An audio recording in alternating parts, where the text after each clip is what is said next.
Today's episode of the Gold Cast is sponsored by, it's actually sponsored by the Arizona Office of Tourism for the Cactus League Spring Training. And we'll be talking about that a little bit later in this episode. But Raymond, it's official, our first sponsor of the Gold Cast. Yep, that is a legitimate sponsor. That is not one of the fictitious companies that we often like to mention, or just a fictitious a random phrase that we've used in place. Our placeholder sponsors are no more. Yes, our place. I don't like to think of them as fictitious. I like to think of them as, is it like sometimes it's like an energy of the energy of this week's episode is sponsored by this energy or this idea. This the spirit of someone's demise, or yeah. And now but we have an official sponsor, our first sponsor, the Arizona Office of Tourism for Cactus League Spring Training. We'll be talking all about that about halfway through the episode. So stay on the lookout because we will be talking about that very soon. All right, Raymond, before we get started, why don't you let them know where can they find us? You can like us at facebook.com/thegoldcast, and you can also follow us on Twitter at _Goldcast, and you can also subscribe to us on Apple Podcasts, YouTube, Stitcher, all under the same moniker of the Goldcast. Be sure to like, subscribe, and comment. That way you can engage your fellow fans and also us in discussions, all things Bay Area sports and general sports related. You're welcome to partake on Twitter and Instagram. However, the general discussion at large is often found on YouTube. That's right, youtube.com/thegoldcast. Raymond, where can they find you? I'm on Twitter at Ray Solis and Instagram at Ray Solis1. And I am on Instagram at Rudy Solis 3 and Twitter at Rudy Solis 3RD. So concludes another edition of the... No, I'm just kidding. I think that's a joke that only you and I find funny. I have no idea if anyone else finds it funny. we do it like once a month. All right, so Raymond, Wildcard Weekend is in the books. It is done. And now our next opponent has revealed himself to be none other than the Minnesota Vikings. But we've got an entire Wild Card Weekend to discuss. Lots went down. It was crazy, but we're going to talk about it after the intro. But check it out. Your greatest analyst in the game, he's here. Your professor of fanalism, he's in the building too. Class is in session. Let's go. San Francisco, are you ready? This is the Gold Cast.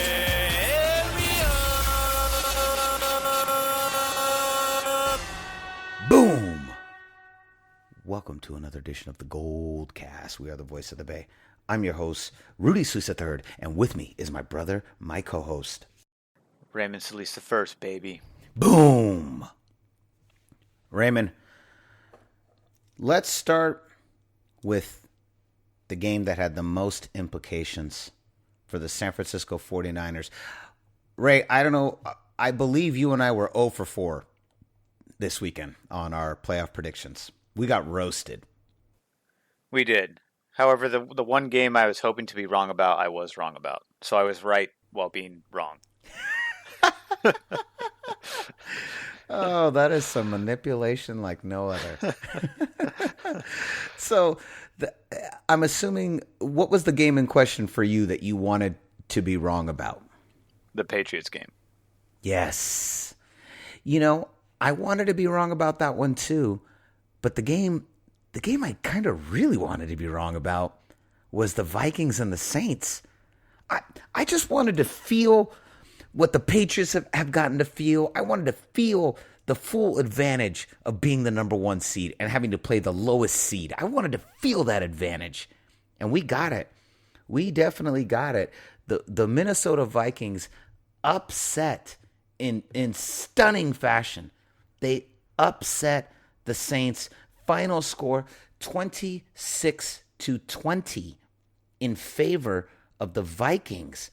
The Vikings, you know, and they almost squandered this game a couple different times, but they found a way to win in overtime, and it was quite the game. No playoff game, Raymond, in regulation had ever ended at the score of 19-19, and somehow the Vikings and Saints found a way. So this was the game that I fully expected to be the blowout of Wild Card Weekend. I thought New Orleans was going to come I thought the Vikings were going to go into New Orleans and get their asses whooped.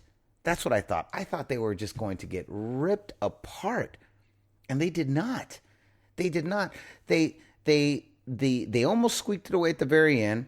New Orleans comes back, but lo and behold, they find a way to win this game. The after game speech that Kirk Cousins gave to the team, he ended it with saying, "You like that? You like that?" And they were all jumping all over him.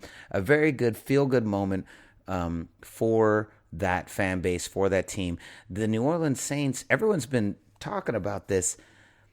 If you look at the New Orleans Saints in this decade, it has been, I don't know. My buddy, a good friend of mine, Eladio, he's a diehard Saints fan, and he told me that after the game, he said, "I'm dead inside."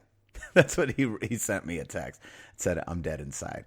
And so if you just look, if you think the miracle in Minnesota when the catch to Stephon Diggs and he goes and he makes a touchdown, and then there's the controversial PI call, and then there's the catch 3. I mean, this fan base has just been demoralized in the playoffs. This was the team that everyone assumed would be facing us in the NFC Championship. I thought it, you thought it, we thought the most likely outcome was New Orleans and San Francisco in the rematch. But instead, we get the Minnesota Vikings we get to feel that feeling of the number 1 seed playing the lowest seed. And I thought the real nice part about that is that it then made the game between the Seahawks and the Eagles inconsequential, because we weren't going to face the winner of either of those teams. We would not be facing next week, no matter what. What are your thoughts on this Minnesota New Orleans game? Well, if you wanted the road to the playoffs to get a lot easier for the 49ers, it certainly did with the outcome of this game. I think that the Minnesota Vikings are they're the weakest seed out of this wild card group, NFC wise. And I just was not interested in a rubber match with Seattle, which, by the way, could still very much happen. That's very much in play. That reality is still in play. But I'm hoping for a different outcome, which we'll talk about later. But to me, it was, I just feel like Drew Brees is a good quarterback, and his interception touchdown ratio in the playoffs is great, but his win record, not so much. He's 8-8 in the playoffs. And to be perfectly honest, the best player on that team in that game was Taysom Hill, the guy who was playing every single position in addition to the quarterback. It's like, this is what it was like. For some reason, Minnesota, every time Taysom Hill comes into the game, they've been doing this ever since they drafted him. Every time he comes into the game, he touches the ball about 90% of the time. There's some other times where he's playing tight end and he just blocks, but it's pretty seldom. Other than that, he lines up at wide out. He lines up at tight end.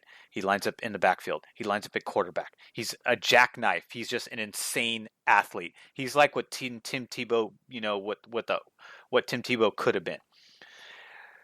But it's funny because, Tim Tebow or Taysom Hill comes in, and Troy Aikman's like criticizing him like, this is not the guy you want in this play. Yes. For this, and then he throws like a 47-yard bomb to put them, I think it was a touchdown pass. And then after that, Drew Brees goes in and he throws the pick before the half. He has the fumble that results in the touchdown run at the end of the game. Like, all the sloppy plays were Drew Brees. All of the amazing plays were Taysom Hill, either throwing the ball, running the ball, or catching the ball. And he did all three of those things in that game. He played better than Kamara, who for some reason only had 15 touches. That seems unusual considering how instrumental he is to that offense. I just don't get it. I don't understand. He saw 9 targets. He caught 8 of them for only 34 yards. He only ran the ball 7 times for 21 yards. Latavius Murray got 5 carries for 21 yards. Latavius Murray was more effective, but for some reason didn't see the ball more. And Taysom Hill was the most effective, 4 carries for 50 yards. And here's the thing. For some reason, again, to circle back to my original dumbfoundedness with Minnesota's defense, which ended up winning the game and doing enough to win, but they could not account for Taysom Hill. So I felt like it's almost as if like when Taysom Hill comes onto the field, there's one of him on each of the wideout positions. There's one of him behind the quarterback. He is the quarterback, and he's also lined up as a tight end. It's like there's 4 or 5 Taysom Hills lined up, and Minnesota's trying to guess which Taysom Hill is going to get the ball, and then they don't seem to get it right.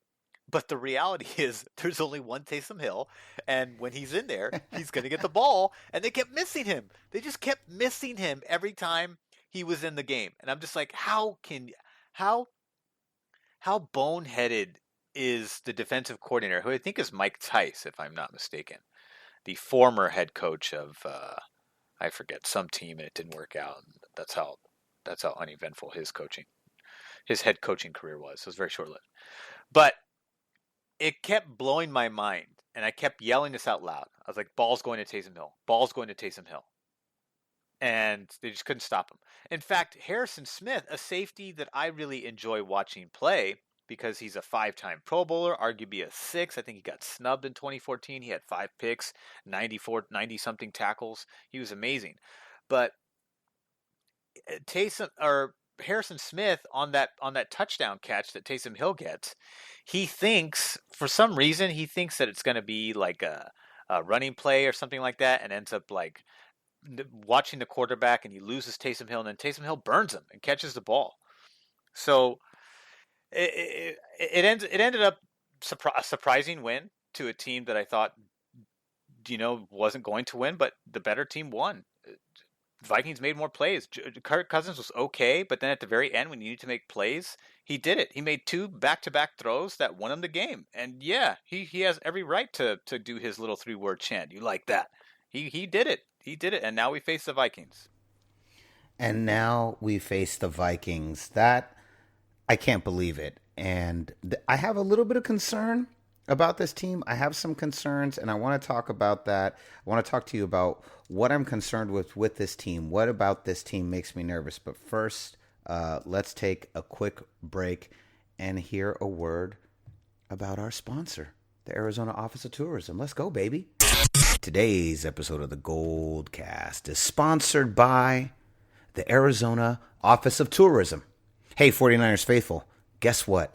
The season is almost over, but that's okay because it means that baseball is just around the corner. This spring, you can follow the San Francisco Giants, the Oakland A's, or your favorite baseball team to Arizona for Cactus League spring training. Arizona offers a one-of-a-kind spring training experience. 10 stadiums, 15 MLB teams, 75-degree temperatures. All 10 stadiums are in Greater Phoenix, within 50 miles. You can meet the players and get autographs before games. Maybe you can meet Madison Bumgarner and tell him how much we already miss him. Bringing the kids along to spring training? No problem. Family-friendly resorts and hotels offer plenty of funds for kids of all ages, from water parks to horseback rides to games and activities. Plan your spring training getaway at visitarizona.com/spring training. That website one more time, visitarizona.com/spring training. Raymond, so here's what makes me nervous about this whole thing. I just don't want what happened to the Saints to happen to us. I don't want us to look at Minnesota and think this is going to be a cakewalk. I don't want the 49ers to think they're going to destroy this team. It's going to be so easy and blah, blah, blah, blah, blah. I want this game to be complete domination. I want the 49ers to impose their will on this team. I want us to destroy this team and leave no doubt in anyone's mind who the number one seed in the NFC is.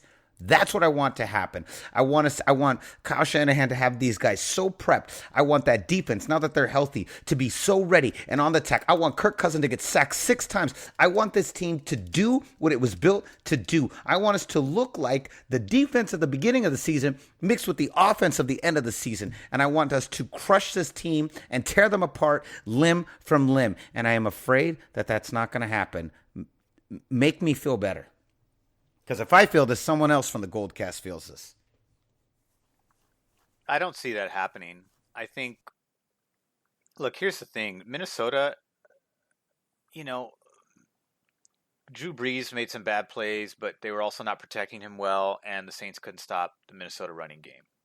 But if you do stop the running game, life for Kirk Cousins gets a lot harder. It's a little bit different. I think Jimmy G's I think he's a better quarterback than Kirk Cousins, despite him playing in the league longer and having more experience.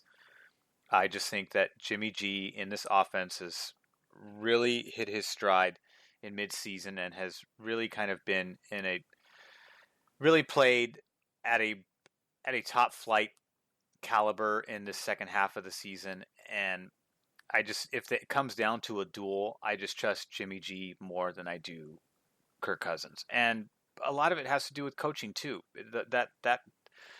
That feeling is predicated on the prowess of the coaching staffs that are going up against each other this weekend. And I just think that schematically, we're just more sophisticated on offense. We're more sophisticated on defense, despite being, pretty straightforward. I just think there's more wrinkles. There's more wrinkles to our team than there is to Minnesota. How many times, look, when Minnesota had success running the ball in the sweep rights and up the middle and stuff like that, but then there was this weird thing where they just kept pitching to Cook on a toss sweep left. They did it like 3 or 4 times, and none of it worked. One of it almost turned into a fumble, but his knee was down before then. And Minnesota just kept doing it. It wasn't working, but they just kept doing it. It's silly things like that. And Kirk Cousins under pressure, he does not have the poise to handle pressure and sit in there and take a hit. If you pressure him and get in his face, he's going to make mistakes. It's not like Jimmy G. There's something about, and we've talked about this before on the cast, and he's proved this in multiple games. There's multiple examples of this where Jimmy G is able to keep his eyes downfield, stay poised, and make a throw, knowing that he's probably going to take a hit. It's going to come at the cost of a hit to himself. And Kirk Cousins doesn't have that same poise. He just doesn't. And, he made the good throws in the end when he needed to. I thought Adam Thielen played pretty good. Stephon Diggs was bitching despite the fact that they're winning majority of the game. I know. Come on, man. You got to let that go at that point, bro. It's ridiculous. And it's like now it's like Kirk And I love Stephon Diggs. That's like my boy. And now like Kirk Cousins, it's like now you're pressured to get the ball to a guy that, may or may not be open because he's being covered by one of the better cornerbacks in the league that went to the Pro Bowl that year. And it's just kind of, to me, I just think that the Saints did not play their best football.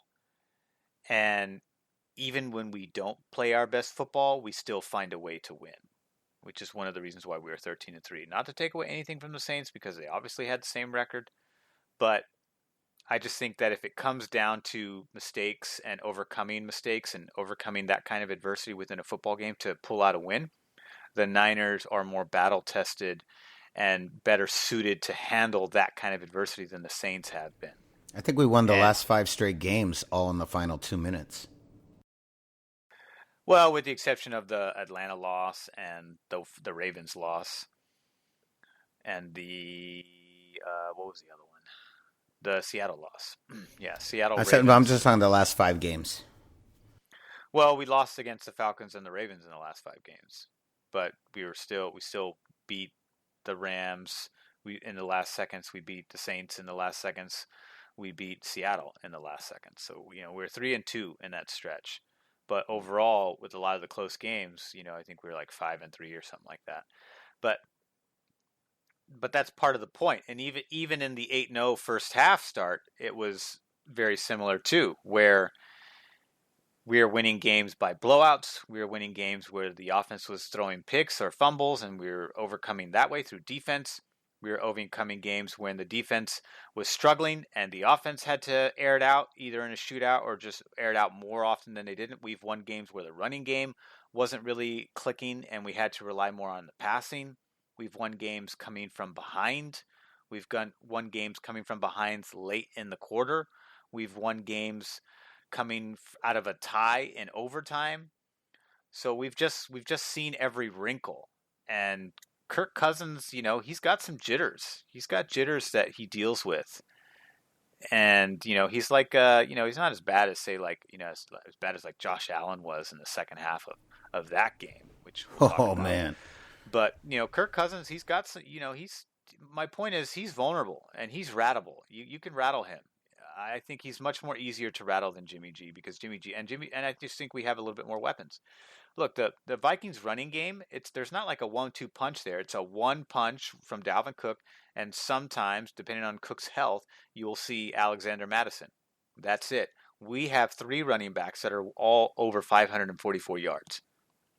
So we have a 1-3 punch that we deal with. So it's more dynamic because it's a state-of-the-art running game, outside, inside zone running game. That's just really difficult to read with all of the pre-motion snap and the play action mixed in with play action.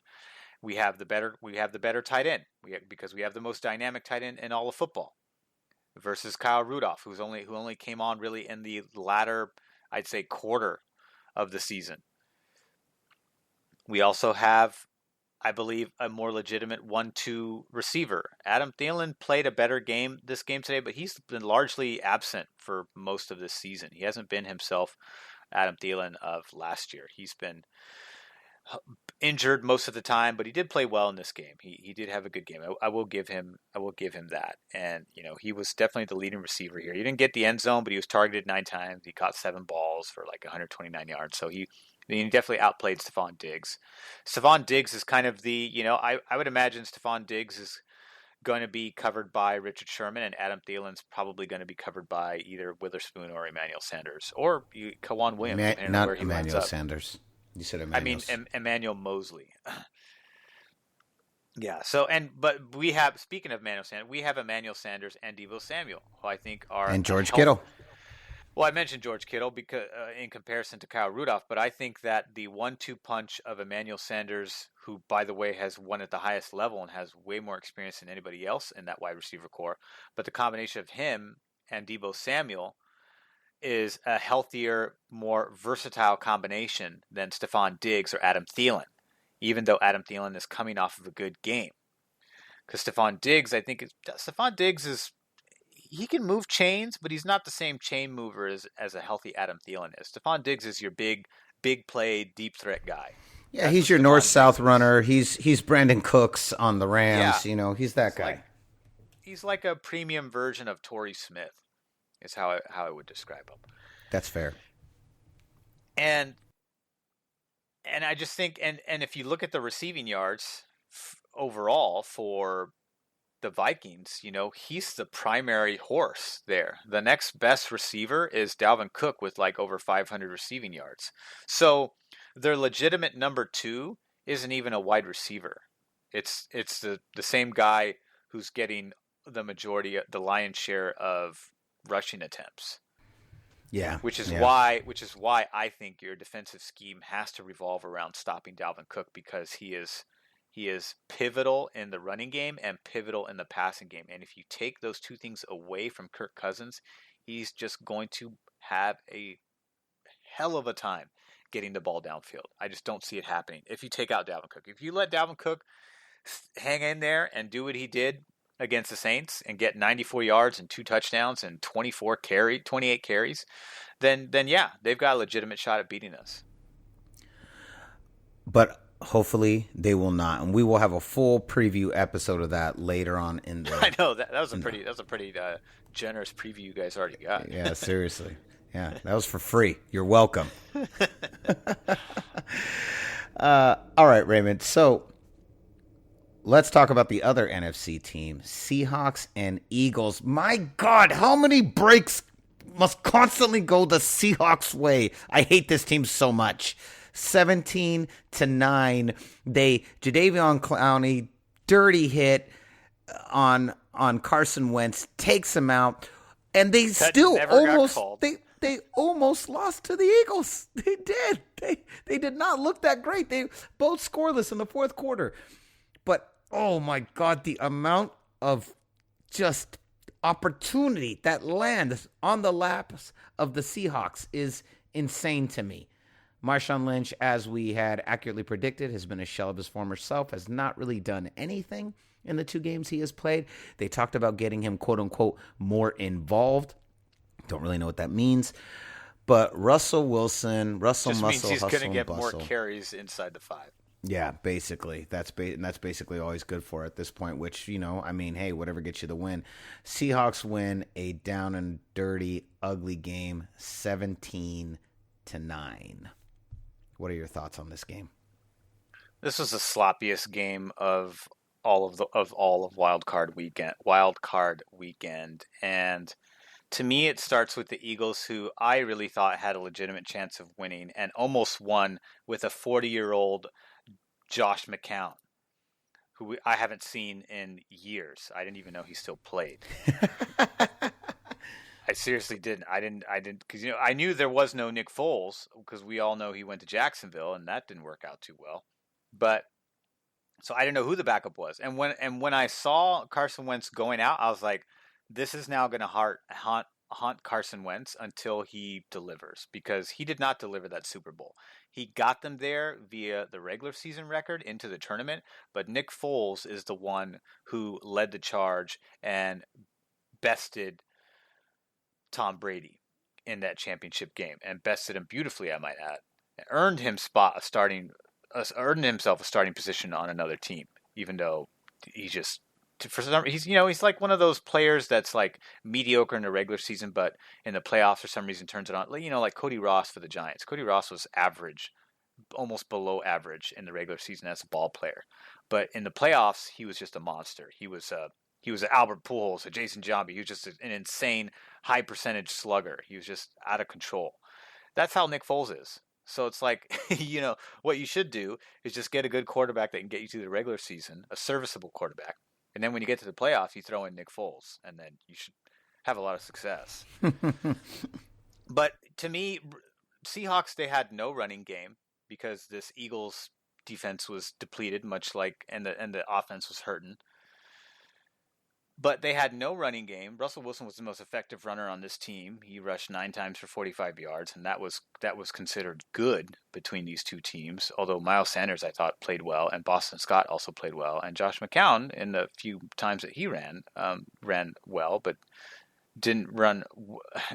Whenever it came down to crunch time and making a play on 4th down, that's when McCown really seemed to collapse by just holding on to the ball too long, trying to make a play, and then when he did decide to run, it was too late, and his 40-year-old legs couldn't get him out of the pocket to save his life.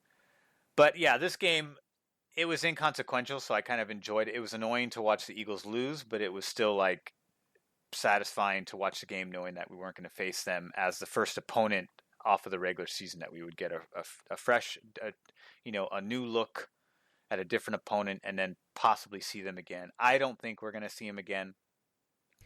Other people think differently, but I don't think we're going to see them again. I think despite the history between them and Green Bay and what's happened in the past, I don't think that repeats itself this time around. I just think the Seahawks will run out of their stupid fucking luck this weekend in Lambeau Pardon our Field. French, Arizona Office of Tourism.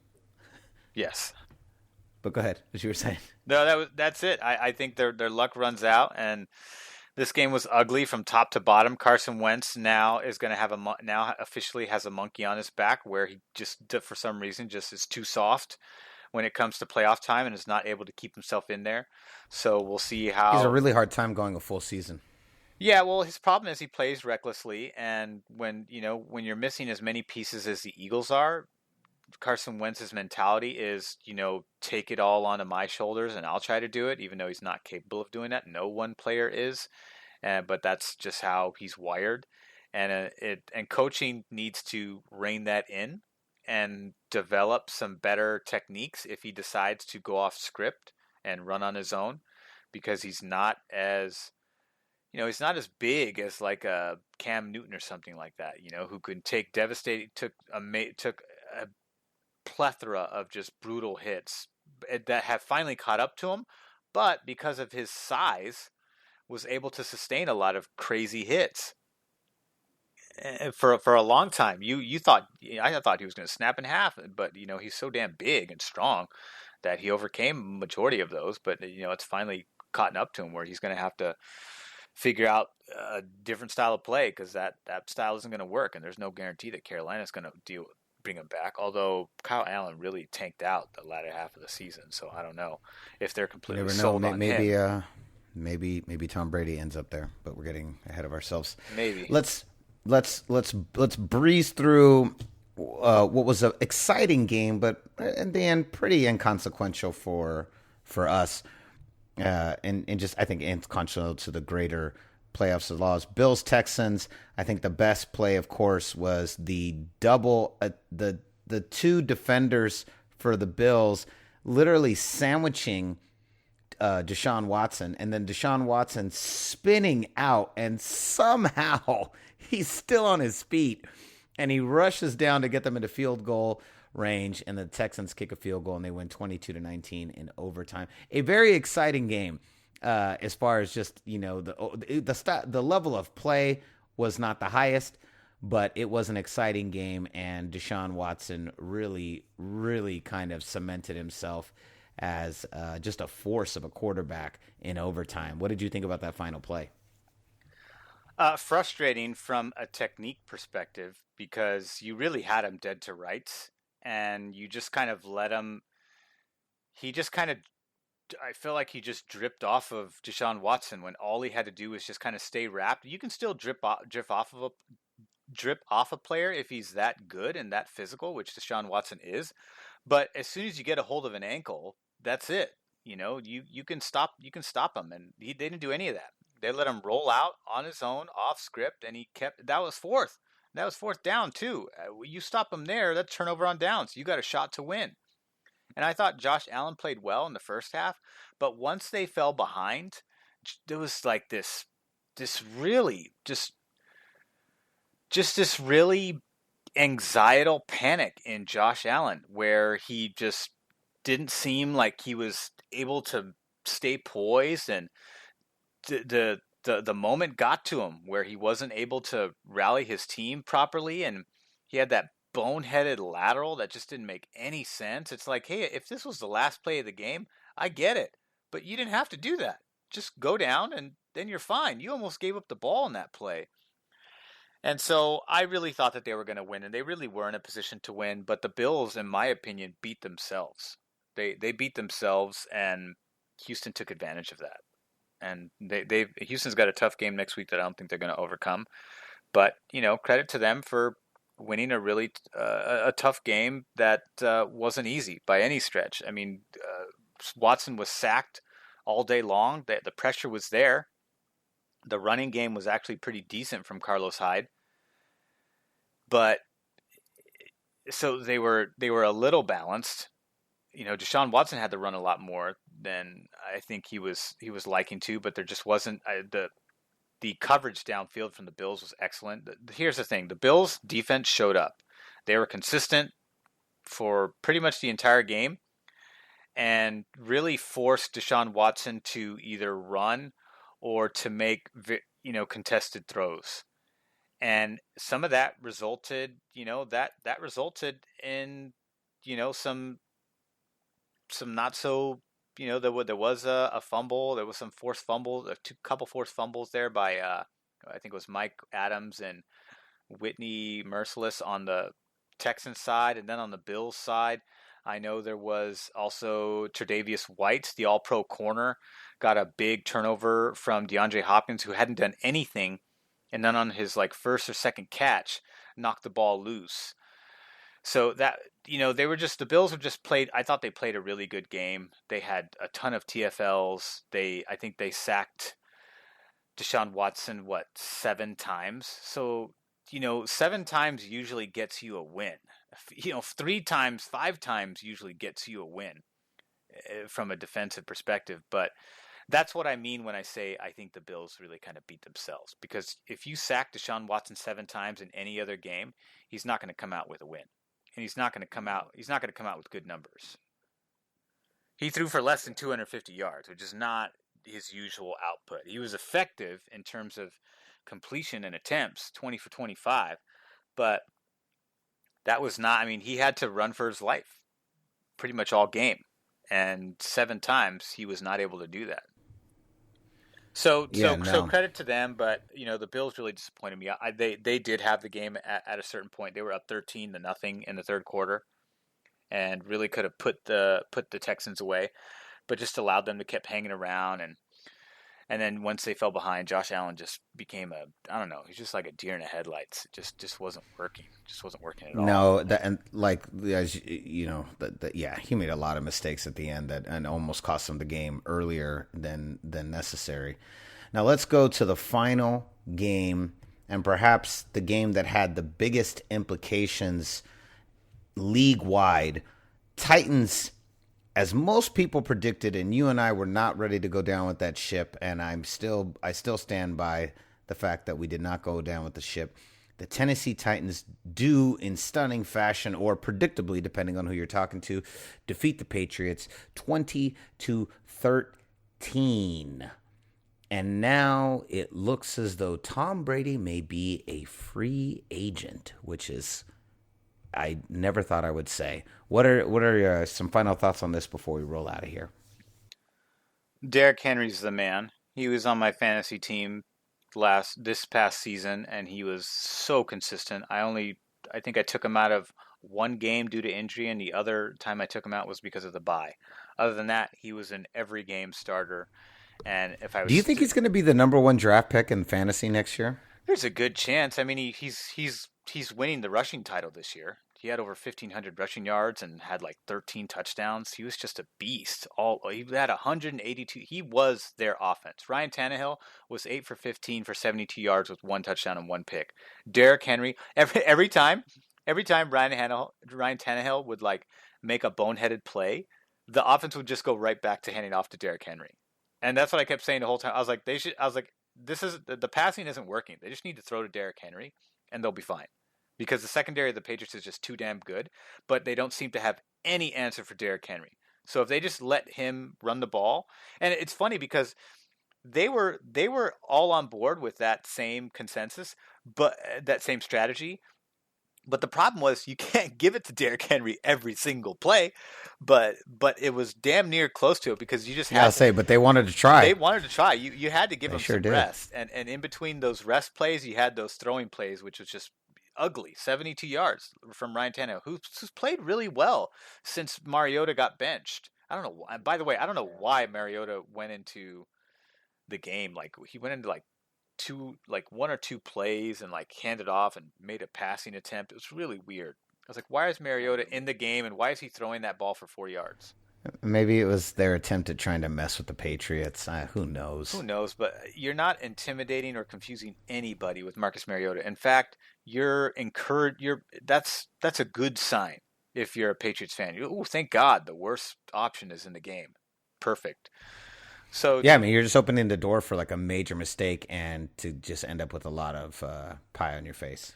Yeah, and the secondary took the passing game out of so they did the exact opposite of what they were supposed to do. They were supposed to take Derrick Henry out of the game and force Tannehill to beat you with his arm. But what they did do was take Tannehill out the game and force Derrick Henry to beat him on the ground, which he did with flying colors. Oh yeah, and so Ray, let me ask you, where do you think? Let's not bury the lead here, because I don't think Tennessee's going to get much further than next week in the divisional round. I think I'd be very surprised if we didn't see the Chiefs and the Ravens as the last 2 teams standing, but we'll talk about that more on our preview episode. Let's talk about Tom Brady. And where does Tom Brady go? I personally think his best option is to go to the Indianapolis Colts. I think they're the team that's the closest to being one quarterback away from being elite. Now, I don't really know if Tom Brady has the ability to still be elite. I mean, I think he definitely needs some weapons and a better offensive line, and I think there's probably still some juice left in him. He's definitely not the quarterback he once was, but I also don't think he's Peyton Manning in his final year, where Peyton Manning could barely move.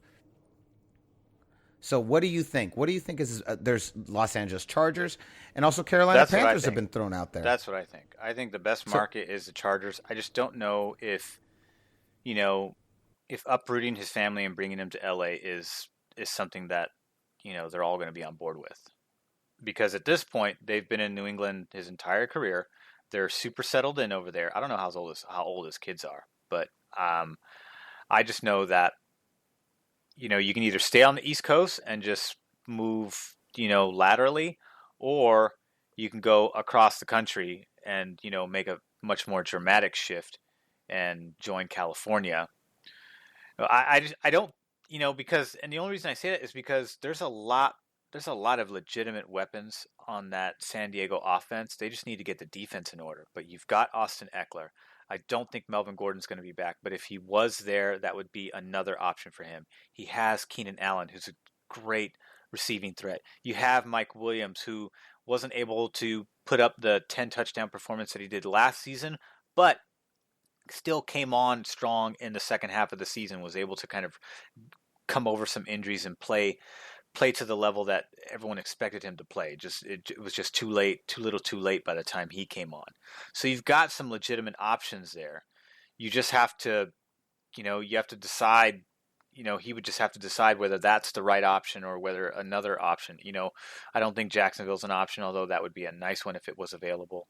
I think Indianapolis is one of the best offensive lines in football, so that's not a bad choice. You have Marlon Mack there, who's, a legitimate number one back. You've got T.Y. Hilton, but outside of T.Y. Hilton, you've got the same issues that New England had all season long, so that would need to be addressed. And I don't know if he would want to go to a situation where the receiving options are just as dismal as where he was outside of Julian Edelman. And T.Y. Hilton, by the way, is in his twilight years. So, I think T.Y.'s got more juice left in the tank than Tom Brady. But I think here's the other caveat I want to throw into this conversation, which is I think no matter where Tom Brady goes, whether it's to re-sign with the Patriots on a 1-year lucrative deal or to sign a lucrative 1-year deal elsewhere, because multiple teams are going to say, hey, that price tag, I'm okay with that price tag for one season, a go for broke type of 1-year deal with Tom Brady. I think a lot of teams are okay swallowing that pill since it's just a 1-year rental, most likely. But I think that no matter what, who the suitor becomes, I still think he's going to, quote unquote, fall off the cliff at age 43. I just don't see him. Again, like you and I spoke earlier today, I don't care how much TB12 he absorbs or injects or ingests. I just don't think it's enough to overcome, age. I just think that he's going to fall off the cliff next year no matter what. No matter what, it's not going to be a good scenario. It's not going to be enough to keep him going. And I think he's going to start to look like, the Brett Favres, the Kurt Warners, the guys the Warren Moons, the Peyton Mannings, the guys who played into their 40s and just really kind of took a nosedive. Yeah, I think he's basically there already. I think he's about once. I think the next season you'll see the last of the juice, and that most likely won't be enough either. Yeah, I mean he threw 37 times, 20 completions. He missed 17 throws. That's a lot, and he threw a pick too. And I just think there was a lot of pass deflections by the Tennessee defense too. They played pretty well against the pass. They took out Julian Edelman because that's the only legitimate bona fide option he's got. And everything else was really, they had 7 pass deflections out of that secondary, including 2 by former 49er Tremaine Brock, whose jersey says Brock Sr. in case you didn't recognize him. But Tremaine Brock plays for that team, and he, had some big pass deflections there in key moments. And I just think that I just don't know if the Patriots get on board. I mean, as Patriots fans and as Bill Belichick fans, it really kind of puts the Jimmy G trade into perspective, because that really was the future that Bill Belichick had in mind. And now there's really nothing he can do about it. He's got to start from scratch. And I don't think that the backup option they have there is the future that he had in mind. So I think they're going to have to start from square one, or put their hopes in developing that young man if Tom Brady doesn't come back. Well, that's the thing, right? That if Jimmy G ends up hoisting the Lombardi Trophy this season, which is very much a big possibility. God, if you're Bill Belichick, salt on the wound for sure. You've got to be pissed. You're like, not. I was forced by Robert Kraft to trade him because Tom Brady wanted him traded, and so we did it. I pacified my 40-plus-year-old quarterback. Now he's gone, and now that quarterback is raising a trophy on a different team. Excellent. Well done. And now here I am with my balls in my hand. yeah, exactly. Sorry, Arizona Office of Tourism. But yeah, it was quite the bummer if you're Bill Belichick. But you know what? I don't feel bad for him, because just about every year they're caught doing some shady-ass cheating thing anyways. So guess what? How you like them apples, Bill? There we go. Yeah, Tampa Bay traded Steve Young, and then they went with Vinny Testaverde and, eventually Trent Dilfer. How'd that work out? Exactly. So there you go. But anyways, any final thoughts before we end this episode? I'm really happy that the path to the Super Bowl got a lot easier for us, because, health is really because I think we have the team to do it. Health is really the only hurdle that I see getting in our way to prevent us from getting there. I agree. And I also am happy that it opened this way, because we've earned it. This is the right of the 1 seed. You earn it. You earn it by going into New Orleans and beating New Orleans, going into Seattle, beating Seattle, destroying Green Bay, taking all the comers, taking all the opportunities, and winning the games you're supposed to win. The 49ers have earned the 1 seed, and it is delivering to us what we expected, and it's a great feeling to have that right now. It's awesome. So I agree with you. And yes, health is the most important thing. So the faster we can get healthier, the better. So I agree. And so we'll be back later on in this week. We have a Top 11 podcast that's going to be coming out in a couple days here. Top 11 greatest Bay Area teams of all time. And then we will be back with our preview episode. So excited to preview all of the divisional games, not just the 49ers game. We will be previewing every single game. The divisional round is my favorite round of professional football. It's my favorite week. It is the best of the best. It's the monsters, just the toughest teams left in the league. And then, of course, that leads on to Championship Sunday. But the divisional round is my favorite week of football. So we will see you back here in just a couple days with that Top 11 podcast, our next Top 11 list. So concludes another edition of the Gold Cast. We are the voice of the Bay. Thank you so much to the Arizona Office of Tourism, for sponsoring this episode. Please go check them out. Yes, thank you big time. By the way, in case some of you are not familiar with the Cactus League participants, because there's 2 leagues, as some of you baseball fans know. There's the Grapefruit League, there's the Cactus League. So that will include the Diamondbacks, the Cubs, the White Sox, the Reds, the Indians, the Rockies, the Royals, the Angels, the Dodgers, the Brewers, the A's, the Padres, the Mariners, the Rangers, and our very own San Francisco Giants. So it's a really great list of teams. Get yourself out there. Make sure you go, if you plan on going, go through the Arizona Office of Tourism. Let them know the Goldcast sent you. And we will be back very soon. I'm your host, Rudy Suisse III, and with me is my brother, my co-host, Raymond Solis the First, baby. Boom! We'll see you next time. Same Goldcast time, same Goldcast channel. This is the Goldcast.